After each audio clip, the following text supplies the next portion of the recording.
ഇന്ന് നമുക്ക് നല്ല അടിപൊളി മാമ്പഴ പുളിശ്ശേരി ഉണ്ടാക്കിയാലോ. അപ്പോൾ ആദ്യമായിട്ടാണ് എൻ്റെ ചാനൽ കാണുന്നുണ്ടെങ്കിൽ ഒന്ന് സബ്സ്ക്രൈബ് ചെയ്യണേ.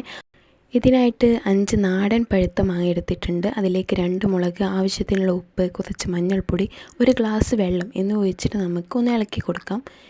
ഇനി ഇത് ഫ്ലെയിം ഓൺ ചെയ്തിട്ട് തിളക്കാനായിട്ട് വെക്കാം. തിളച്ച് വന്ന ശേഷം നമുക്ക് ഇത് ലോ ഫ്ലെയിമിലേക്ക് മാറ്റാം. എന്നിട്ടൊരു 7-8 മിനിറ്റ് വരെ അടച്ച് വെച്ചിട്ട് നമുക്ക് വേവിക്കാം. ഇനി ഇതിലേക്കുള്ള അരപ്പ് തയ്യാറാക്കാം. അതിനായിട്ട് ഒരു 1/4 കപ്പ് തേങ്ങ, അതിലേക്ക് 1 പിഞ്ച് ചെറിയ ജീരകം, 2 വെളുത്തുള്ളി, 2 ചെറിയ ഉള്ളി, പിന്നെ കുറച്ച് മഞ്ഞൾപ്പൊടി, ആവശ്യത്തിന് അതിനൊപ്പം നിൽക്കുന്ന രീതിയിൽ വെള്ളം ഒഴിച്ച് കൊടുത്തിട്ട് നമുക്ക് നന്നായിട്ട് പേസ്റ്റ് പോലെ അരച്ചെടുക്കാം. ഇപ്പോൾ നന്നായിട്ട് അരച്ചെടുത്തിട്ട് ഇപ്പോൾ മാങ്ങ നന്നായിട്ട് വെന്ത് വന്നിട്ടുണ്ട്. ഇതിലേക്ക് നമുക്ക് തേങ്ങ അരപ്പ് ചേർത്ത് കൊടുക്കാം. ആവശ്യത്തിനുള്ള വെള്ളം കൂടി ഒഴിച്ചിട്ട് നമുക്ക് ഇത് തിളക്കാനായിട്ട് എടുത്തു വെക്കാം.